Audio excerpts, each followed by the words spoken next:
గమనం. ఈ ప్రపంచంలో పుట్టిన ప్రతి జీవి ఆయుష్ మొదలైన రోజే ఉగాది. ఇక పురాణాల ప్రకారం చూస్తే బ్రహ్మదేవుడు సృష్టిని మొదలుపెట్టిన రోజు, శ్రీ మహావిష్ణువు మత్స్యావతారంలో వేదాలను కాపాడిన రోజు, త్రేతాయుగంలో శ్రీరాముడికి పట్టాభిషేకం జరిగిన రోజు ఈ చైత్ర శుద్ధ పాడ్యమి నాడే.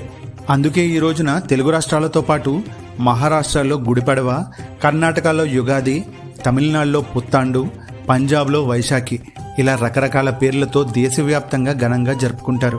ఇక పండుగ రోజు తెల్లవారుజామునే తైల అభ్యంగ స్నానం చేస్తారు. అంటే శరీరానికి నువ్వుల నూనె పట్టించి నలుగు పిండితో స్నానం చేయడం. ఇది శరీరంలోని విష పదార్థాలను తొలగిస్తుంది. ఆ తర్వాత కొత్త బట్టలు వేసుకుని గుమ్మానికి మామిడి, వేప తోరణాలు కట్టి పండుగను ఆహ్వానిస్తారు. ఈ రోజున గుళ్ళో పంచాంగ శ్రవణం వినడం ఒక ఆనవాయితీ. ఈ ఏడాది మన రాశి ఫలాలు, మంచి చెడులు ఎలా ఉన్నాయో తెలుసుకుంటారు. అలాగే పండితులు తమ కొత్త ఆలోచనలతో కవి సమ్మేళనాలు కూడా నిర్వహిస్తారు. ఇక ఉగాది అనగానే అందరికీ ముందుగా గుర్తొచ్చేది ఉగాది పచ్చడి. ఆయుర్వేదంలో దీనిని నింబకుసుమ భక్షణం అంటారు.